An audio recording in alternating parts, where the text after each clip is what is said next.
آیت نمبر 7 سے شروع کرتے ہیں۔ اعوذ باللہ من الشیطان الرجیم، بسم اللہ الرحمن الرحیم۔ لِلرِّجَالِ نَصِیبٌ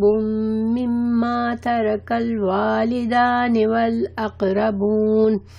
وَلِلنِّسَاءِ نَصِیبٌ مِّمَّا تَرَکَ الْوَالِدَانِ وَالْأَقْرَبُونَ مِمَّا قَلَّ مِنْهُ أَوْ كَثُرَ نصیبا مفروضا۔ ماں باپ اور خویش اور اقارب کی ترکہ میں مردوں کا حصہ بھی ہے اور عورتوں کا بھی۔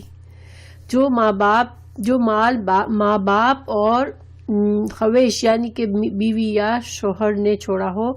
وہ اقارب یا قریبی رشتہ داروں نے چھوڑا ہو، خواہ وہ مال کم ہو یا زیادہ، اس میں حصہ مقرر کیا ہوا ہے۔ انسان کوئی مرتا ہے اور اس کی جو مال چھوڑ کے مرتا ہے، اس مال کے بارے میں خاندان میں جھگڑے ہو جاتے ہیں اور لوگوں کے تعلقات خراب ہو جاتے ہیں۔ اس لیے اللہ سبحانہ تعالیٰ نے وراثت کا قانون ہمیں دیا، جس کے ذریعے اللہ سبحانہ تعالیٰ نے خود ہی ہمیں بتا دیا کہ حصے مقرر کر دیے۔ کوئی مرنے والا جو ہے وہ اپنے پورے مال کو اپنی مرضی سے نہیں تقسیم کر سکتا کہ مجھے یہ بیٹا پسند ہے تو میں اس کو دے کر مر رہا ہوں، یا میرے فلاں رشتہ دار سے مجھے زیادہ محبت ہے تو میں اس کو اپنا مال دینا چاہ رہا ہوں، یا میں چیریٹی میں سارا مال دینا چاہ رہا ہوں۔ نہیں، اللہ سبحانہ تعالیٰ جب انسان مرتا ہے، دنیا سے رخصت ہوتا ہے، تو اس کے مال پہ اب اس کا حق نہیں ہوتا۔ ہاں، اللہ نے ہمیں وصیت کرنے کے لیے ہمیں گنجائش رکھی ہے۔ اللہ تعالیٰ فرما رہے ہیں اس آیت میں، لِلرِّجَالِ مردوں کے لیے، نصیبٌ ایک حصہ ہے، مما اس میں سے جو ترکا چھوڑ جائیں، الوالدان والدین، والاقربون اور وہ رشتہ دار جو کہ جن کا یہ وارث بن سکتا ہے، وللنساء اور عورتوں کے لیے، نصیب ایک حصہ ہے، مما اس میں سے جو ترکا چھوڑ جائیں، الوالدان والدین، والاقربون اور رشتہ دار، مما اس میں سے جو قلّ چاہے وہ وراثت کا مال تھوڑا سا ہو، مرنے والے کے پاس بہت بڑی دولت نہ ہو، چاہے تھوڑا سا بھی ہو، منہ او کثر اور یا زیادہ ہو، یعنی کہ کوئی یہ نہ بہانہ بنائے کہ اب اس کا مال تو اتنا کم ہے تو وہ اپنی مرضی سے ہی خرچ کر دے۔ نہیں، مال چاہے تھوڑا ہوگا مرنے والے کا، چاہے زیادہ ہوگا، قانون وراثت اس کے اوپر اسی طرح لاگو ہوگا جس طرح سے اللہ سبحانہ تعالیٰ نے جس طرح سے بتا دیا، اسی طرح وہ قانون کا پابند ہوگا۔ نصیباً حصہ ہے، مفروضہ مقرر کیا ہوا، اللہ نے خود مقرر کیے ہیں حصے۔ وراثت کے قانون میں اللہ سبحانہ تعالیٰ نے سب سے پہلے یہ بات بتائی کہ مردوں کا حصہ، جیسے بہن بھائی ہیں تو بھائیوں کا حصہ جو ہے، اور بیٹا بیٹی ہے تو بیٹے کا حصہ جو ہے وہ دگنا ہوگا بیٹی سے، یعنی عورت جو ہے اس کا حصہ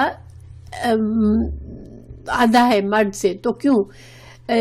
کیا یہ زیادتی ہے؟ کیا عورت کے ساتھ زیادتی ہے؟ نہیں، یہ عورت کے ساتھ زیادتی نہیں ہے، کیونکہ اللہ سبحانہ تعالیٰ نے عورتوں کے ساتھ بہت کرم کیا ہے۔ عورتوں کو اللہ سبحانہ تعالیٰ نے ذمہ داری، فائنانس کی ذمہ داری نہیں رکھی ہے۔ اگر شوہر ہے تو وہ بیوی کے اخراجات کا ذمہ دار ہے، شوہر پر فرض ہے کہ وہ محنت کرے، کمائے اور بیوی بچوں کے اخراجات کو پورا کرے۔ بیوی کے اوپر کوئی پابندی نہیں ہے کہ وہ جاب کرے نہ کرے، یا شوہر کے ساتھ گھر کے خرچوں میں مال کمانے میں مدد کرے یا نہ کرے۔ ساری ذمہ داری اصل ہے وہ مرد کی ہے۔ ہاں، البتہ اگر بیوی اس قابل ہے کہ مرد کے ساتھ لگ کر وہ کچھ کام کر سکتی ہے، تو وہ ایک صدقہ ہوگا بیوی کے لیے کہ وہ شوہر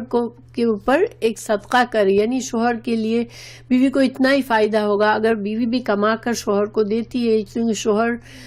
اتنا زیادہ نہیں کما سکتا کہ گھر کا خرچ چلے، تو بیوی بھی اگر کماتی ہے اور وہ گھر میں خرچ کرتی ہے تو وہ ایک طرح سے جسے اس کو ایسے اجر ملے گا جیسے وہ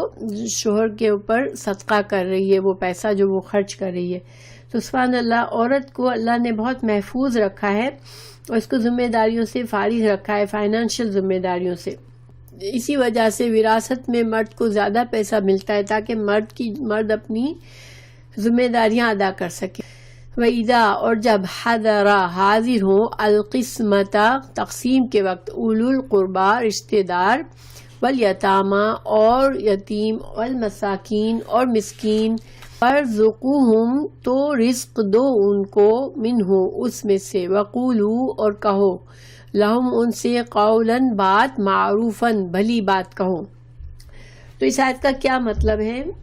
دو رائے ہیں. ٹھیک ہے، ایک رائے یہ ہے کہ یہ آیت جو ہے وہ منسوخ ہو چکی ہے. جب اللہ تعالیٰ نے مرنے والے کو وصیت کرنے کی اجازت دے دی کہ وہ 1/3 مال وصیت کر سکتا ہے، تو وہ اپنے خاندان کے غریب یتیموں کو جن کا جو وارث نہیں بن رہے اس کے مال میں ان کو وہ مال میں سے دے سکتا ہے. تو پھر اب مزید ورثاء کو ضرورت نہیں ہے کہ وہ یتیم مسکین رشتہ داروں کو دے. لیکن ایک رائے یہ ہے کہ یہ منسوخ نہیں ہے کہ مال کی تقسیم کے وقت جو ہے غیر ورثاء وہ رشتہ دار جو کہ غریب بھی ہیں یتیم بھی ہیں لیکن وہ رشتے کے لحاظ سے وارث سے مرنے والے سے ان کو اللہ تعالیٰ نے جو حصے مقرر کیے اس میں سے ان کا کوئی حصہ نہیں بن رہا ہے. تو اب ایسے میں جو وارث بن رہے ہیں مال کے ان کے لیے اللہ تعالیٰ نے ان کو نصیحت کی کہ تم ایسے رشتہ داروں کو مت بھولو، ان کو پہلے سے کچھ دے دو سارے مال میں سے اور پھر مال کی تقسیم کرو. اور اگر آخر میں اللہ تعالیٰ نے فرمایا کہ اگر تم ان کو مال نہیں بھی دے سکتے ہو تو پھر ایٹ لیسٹ ان سے ساتھ اچھا سلوک کر کے ان سے بہت اچھی طرح سے تم معاملہ کرو، قولاً معروفہ بھلی بات کرو ان سے. پھر وَلْيَخْشَى اب اللہ تعالیٰ نصیحت فرما رہے ہیں کہ چاہیے کہ ڈرے. کون ڈرے؟ الذین وہ لوگ لو ترکو اگر وہ چھوڑ جائیں من خلفہم اپنے پیچھے سے ذریتن اولاد ضعافن کمزور خافو وہ ڈرتے ہوں علیہم ان کے بارے میں فلیتقوا بس چاہیے کہ وہ ڈرے اللہ سے ولیقولوا اور وہ چاہیے کہ کہیں قولاً بات سدیدن درست محکم بات کریں. تو چاہیے کہ وہ ڈرے کہ وہ خود اپنے پیچھے ننے کمزور بچے چھوڑ کر مر رہے ہوں تو ان کے دل پر کیا گزر رہی ہوگی کہ ان کے بعد ان کے بچوں کا کون خیال رکھے گا. تو اللہ تعالیٰ نے ایک نقشہ کھینچا زیادتی کرنے سے. جب اگر تمہیں اللہ نے اس قابل اس جگہ پہ رکھا ہے کہ تم جو ہو اس ورثے کے معاملے میں تم انوالو ہو کسی کے، یا تم خود اپنی نصیحت بنا رہے ہو وصیت بنا رہے ہو، یا تم انچارج ہو نصیحت یعنی کہ ورثے کی تقسیم کی، یا تو ایسے تم یہ ڈرو کہ تمہارے چھوٹے چھوٹے اگر بچے ہوں اور تم اگر مر رہے ہو تو پھر تمہیں ان کی کتنی فکر ہوگی کہ ان کا کیا ہوگا میرے بعد. تو تمہیں یہ تمہاری خواہش ہوگی کہ میرے بچوں کی کوئی صحیح طرح سے ان کے ساتھ ٹیک کیئر کرے، ان کی زیادتی نہ کرے ان کے ساتھ. تو اس وجہ سے تم بھی ایسے لوگوں کا خیال رکھو. تو اس کے بارے میں جو رائے ہے مختلف علماء نے کہ یہ کس سچویشن میں اس آیت کو اپلائی ہوگی یہ. تو نمبر 1 یہ کہ یتیموں کے ان رشتہ داروں کو مخاطب فرمایا جن پر اب یتیموں کی ذمہ داری آ گئی ہے. یعنی ایک آدمی مر رہا ہے، چھوٹے بچے چھوڑ کے مر رہا ہے، تو پھر جو وارث بن رہے ہیں اس آدمی کے وہ خیال کریں کہ اب یہ یتیم بچوں کے ساتھ مجھے اسی طرح خیال رکھنا ہے جیسے اگر میرے بچے، میں چاہتا ہوں کہ خدا نخواستہ اگر میں مر رہا ہوں اور میرے چھوٹے بچے ہیں تو کوئی ان کے ساتھ اس طرح سے سلوک کرے، تم ان کے ساتھ ایسا اچھا سلوک کرو. دوسرا یہ ہے کہ دوسری رائے یہ کہ مرنے والے کے وارثوں سے کہا جا رہا ہے کہ جو یتیم رشتہ دار جو وارث نہیں بن رہے ہیں، پوتا پوتی وغیرہ، تو ان کو مال تقسیم کرنے سے پہلے دو اور یہ سوچو کہ تمہارے بچے اگر اس حالت میں ہو تو تم پر کیا گزرے گی، تم کیسا چاہو گے. اپنے بچوں کے ساتھ تم اس طرح سے سلوک کرو اس کے ساتھ، ان بچوں کے ساتھ. قولاً سدیدہ کا کیا مطلب ہوتا ہے کہ ٹھیک بات کرو، سیدھی بات کرو، یعنی ہر حال میں کمزور اور یتیم اور مسکین رشتہ داروں سے بات اچھی کرو، ان کے ساتھ اچھا فیئر معاملہ کرو. اگر تم ان کے ساتھ مال دے سکتے ہو ان کو یا نہیں دے سکتے ہو، لیکن تم ان سے معاملات اچھے کرو. ٹھیک ہے، یہ مطلب ہے وَيَقُولُوا قَوْلًا سَدِيدًا. پھر آگے اللہ سبحانہ وتعالیٰ فرما رہے ہیں ان الذین، بے شک وہ لوگ یأکلون جو کھاتے ہیں اموال الیتامی، مال یتیموں کا ظلم کے ساتھ، انما بے شک یأکلون وہ کھاتے ہیں فی بطونہم اپنے پیٹوں میں نارن آگ وسیصلون سعیرا وہ ان قریب داخل ہوں گے بھڑکتی ہوئی آگ میں. تو پھر سے اب یتیم بچوں کا ذکر آ گیا یہاں پر کہ اللہ تعالیٰ نے پھر سے ڈرایا کہ جو لوگ یتیم بچوں کے مال کو ظلم کے ساتھ کھا جاتے ہیں تو وہ ان کے ساتھ ایسا ہی ہے جیسے وہ جہنم کی آگ کو اپنے پیٹ میں بھر رہے ہیں. مطلب یہ کہ وہ اللہ تعالیٰ سے عذاب کے مستحق بن رہے ہیں ایسا کر کے, اور اللہ سبحانہ تعالیٰ پھر ایسے لوگوں کو سزا ضرور دے گا, ان کو جہنم میں داخل کرے گا. اور یہ بہت ڈرنے والی بات تھی. تو حدیث ہے اس کے بارے میں, جب یہ آیت نازل ہوئی تو صحابہ کرام بہت ڈر گئے, اور وہ جن یتیموں کو اپنی نگرانی میں رکھ رہے تھے ان کا کھانا پینا بھی انہوں نے الگ کر دیا.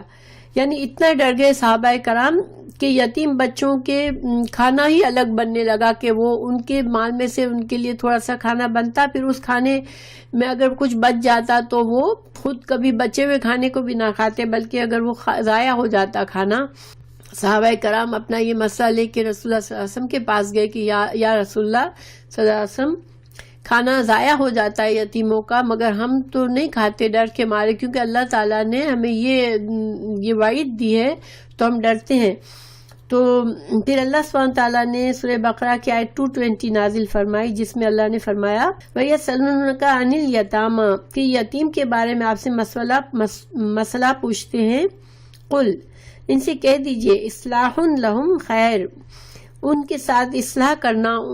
معاملہ اچھا معاملہ کرنا, ان کی اصلاح کرنا بہتر ہے. وَإِن تُخَالِطُوهُمْ فَإِخْوَانُكُمْ ہر مسلمان ایک مسلمان کا بھائی ہوتا ہے, اور بھائی کا کھانا انسان کھا سکتا ہے. تو اللہ سبحانہ تعالیٰ نے فرمایا کہ نیت اصل چیز ہے, کہ کسی کی نیت میں خرابی نہ ہو. اگر تمہاری نیت میں خیر خواہی ہے تو پھر یتیم بچوں کا مال تم نے اگر ملا کر ساتھ سب کا خرچہ اٹھا رہے ہو تو اس میں کوئی حرج نہیں ہے. یوصیکم وصیت کرتا ہے تم کو اللہ فی اولادکم تمہاری اولاد میں, للذکر لڑکے کے لیے, مثلو مانند حظ حصہ ہے, الانثیین دو لڑکیوں کے. یعنی اگر تمہارے لڑکے لڑکیاں ہیں سب ہیں تو تمہارے مال میں تمہارے جو بچا ہوا مال ہے جو تمہارے مرنے کے بعد بچے گا تو اس مال میں جو تقسیم ہوگی اس میں لڑکوں کا حصہ دگنا ہوگا لڑکیوں کے مقابلے میں.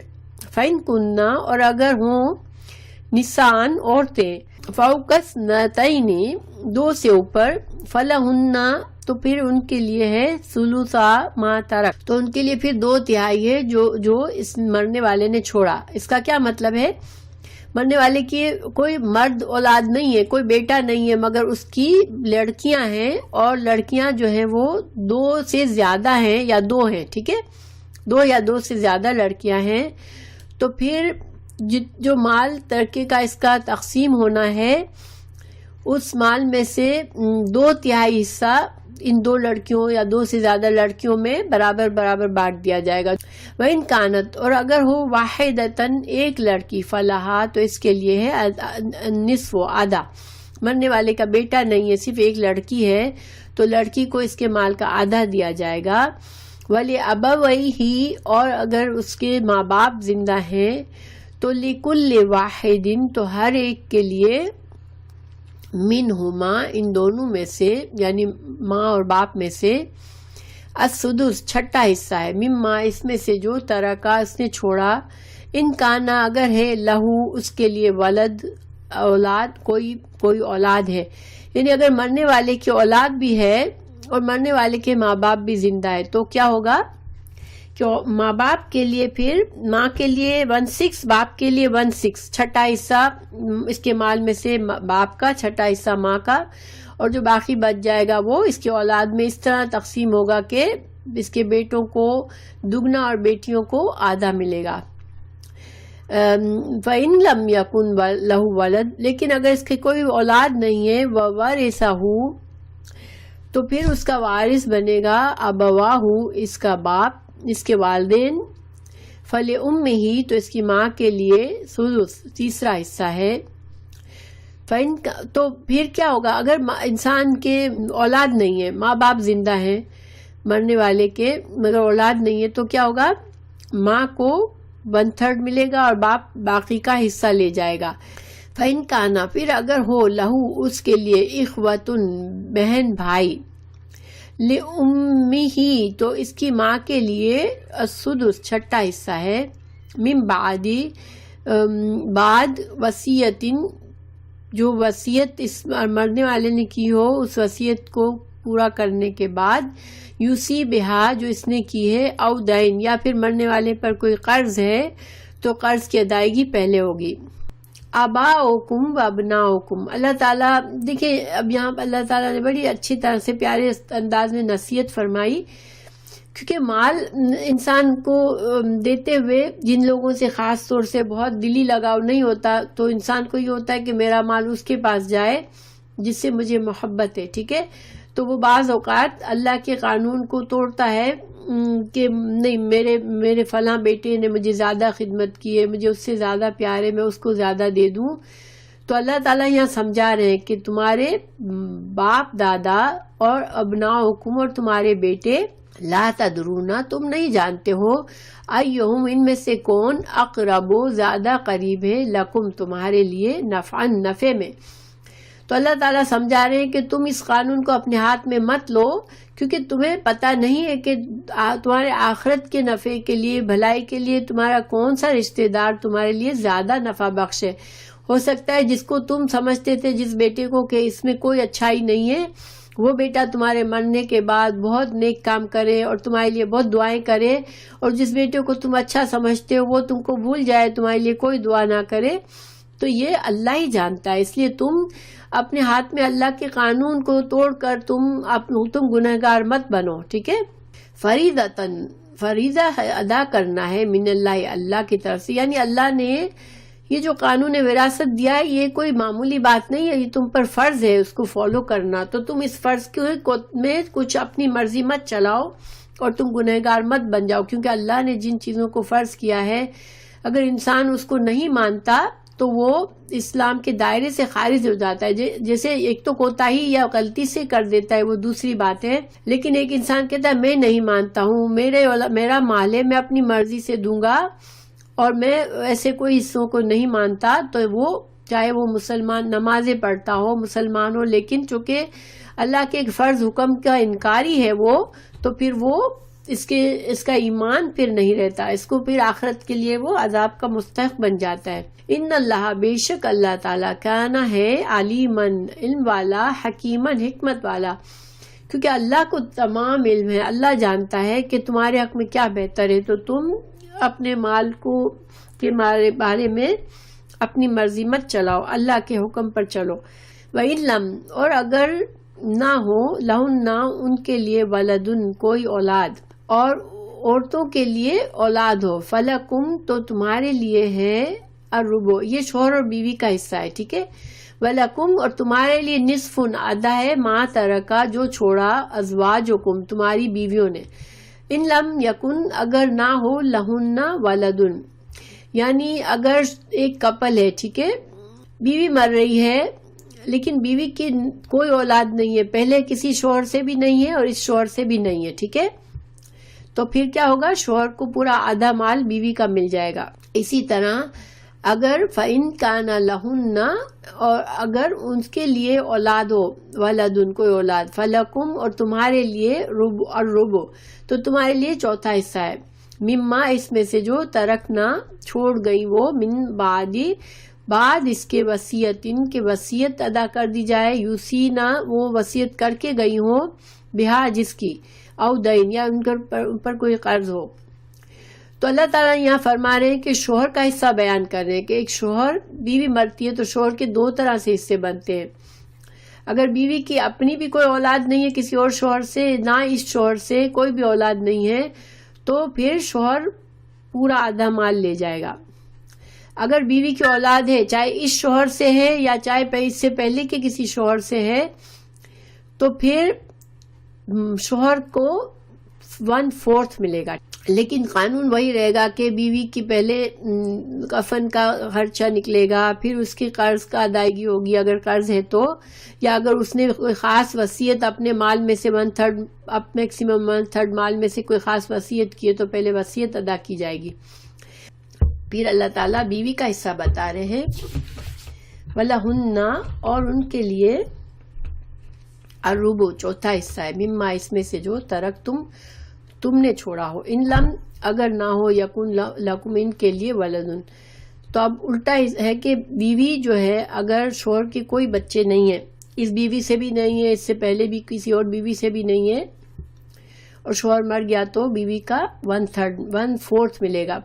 چوتھا حصہ۔ لیکن اگر اولاد ہے شوہر کی، چاہے اس بیوی سے ہے چاہے کسی اور بیوی سے ہے، تو پھر بیوی کو 8واں حصہ ملے گا۔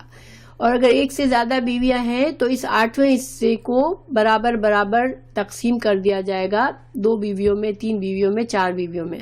لیکن یہ نہیں کہ اب 4 بیویاں ہیں تو سب کو 8 حصہ ملے گا، 8واں نہیں، 8ویں حصے کے اندر ہی ساری بیویوں کو برابر برابر تقسیم کیا جائے گا۔ مما ترکتم چھوڑا تم نے، من بعد وصیت کے بعد، تو سونا تم وصیت کر جاؤ، بہا اور دین یا دین کی ادائیگی کے بعد۔ وَإِن كَانَ رَجُلٌ اگر ہو ایک شخص، یورث جس کی میراث لی جاتی ہے، کلالتن کلالہ ہو، او امرأتن یا کوئی عورت ہو، ولہ اور اس کے لیے اخن ایک بھائی ہو، او اختن یا ایک بہن ہو، فلکل تو واسطے ہر ایک کے، منہما ان میں سے، السدس چھٹا حصہ ہے۔ اچھا یہ کیا ہے؟ دیکھیں کلالہ کون ہوتا ہے؟ جس کی نہ کوئی اولاد ہوتی ہے، نہ جس کے ماں باپ کی طرف سے کوئی ہوتا ہے، یعنی ماں باپ بھی نہیں ہے، دادا دادی بھی نہیں ہے، اور بیٹا بیٹی بھی نہیں ہے، پوتا پوتی بھی نہیں ہے، تو پھر ایسا شخص کلالہ کہلاتا ہے۔ تو جب تک اولاد ہوتی ہے بھائیوں بہنوں کو کچھ نہیں ملتا، باپ ہوتا ہے تو بھائیوں بہنوں کو کچھ نہیں ملتا، لیکن اگر آدمی کے باپ بھی نہیں ہے، اولاد بھی نہیں ہے، تو پھر بہن بھائی اس کے وارث بنتے ہیں۔ اور یہاں پر جو حصہ بتایا ہے وہ ان بہن بھائیوں کا حصہ ہے جو ماں کی طرف سے ہوتے ہیں، ٹھیک ہے؟ ایک تو بہن بھائی باپ کی طرف سے بھی ہو سکتے ہیں، لیکن یہاں پر اس آیت میں ان کا حصہ اللہ نے الگ بتایا ہے، جو باپ کی طرف سے بہن بھائی ہو رہتے ہیں۔ یہ ماں کی طرف سے جو بہن بھائی ہوتے ہیں، پھر ان کو اگر اس مرنے والے کلالہ ہے، اس کی اولاد بھی نہیں ہے، ماں باپ بھی نہیں ہے، تو اس کے بہن بھائی جو ماں کی طرف سے ہے، ان میں سے ہر ایک کو چھٹا حصہ ملے گا۔ اگر ایک بھائی ہے ایک بہن ہے لیکن دونوں ماں کی طرف سے، ماں تو ایک ہے باپ الگ ہے، لیکن اس کی اولاد جو ہے تو نہیں ہے، اس کے ماں باپ بھی نہیں ہے، تو پھر بہن بھائیوں کو چھٹا حصہ ملے گا، چھٹا حصہ بہن کو، چھٹا حصہ بھائی کو۔ اگر زیادہ بہن بھائی ہوں، 2 سے زیادہ ہوں، تو پھر اس کے مال کا تیسرا حصہ نکال کے ان بہنوں بھائیوں میں برابر برابر تقسیم کر دیا جائے گا۔ یہاں پر یہ نہیں کیا جائے گا کہ 1/3 ڈبل، مردوں کا دگنا اور عورت کا سنگل حصہ، ایسے نہیں ہوگا، بلکہ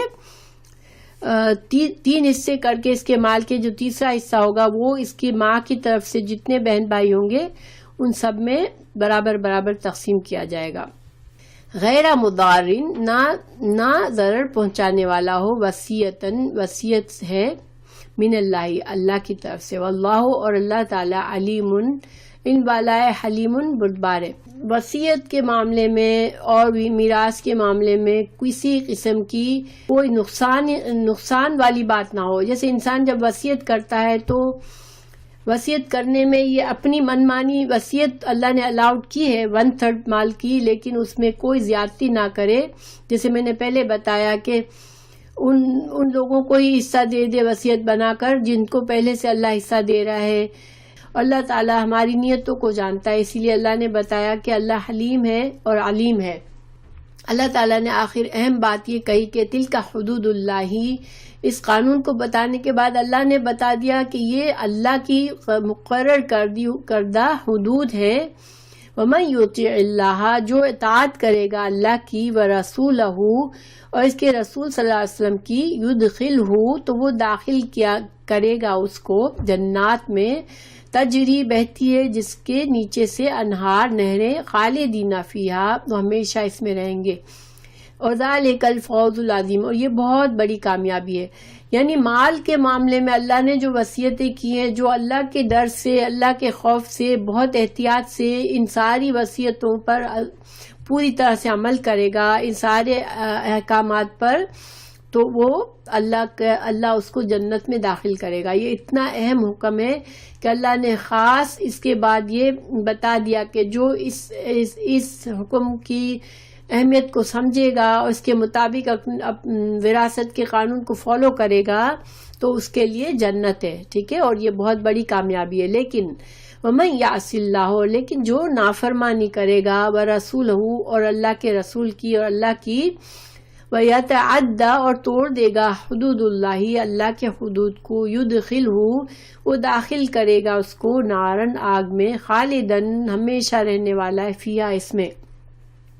وَلَهُ اور اس کے لیے عذاب مہین اس کے لیے بہت رسوا کرنے والا عذاب ہے۔ دیکھیں یہ بہت ڈرنے والی بات ہے، کیونکہ وراثت کے معاملے میں اتنی زیادہ اللہ کی نافرمانی کی جاتی ہے ہمارے معاشرے میں، اور لوگ اس میں کبھی غور بھی نہیں کرتے، لیکن یہ بہت سخت اللہ نے وارننگ دی ہے کہ اگر وراثت کے معاملے میں چاہے تم نمازیں پڑھنے والے ہو، چاہے تم روزے رکھنے والے ہو، لیکن وراثت کے قانون میں تم نے اللہ کی نافرمانی کی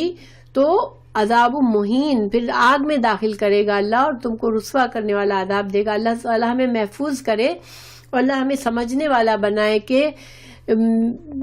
جو بھی قانون ہے یہ اللہ نے دیے ہیں، اس کو فالو کرنا ضروری ہے۔ ہمارا مال نہیں ہے، اللہ کی طرف سے دی ہوئی نعمت ہے، اور اس پر ہم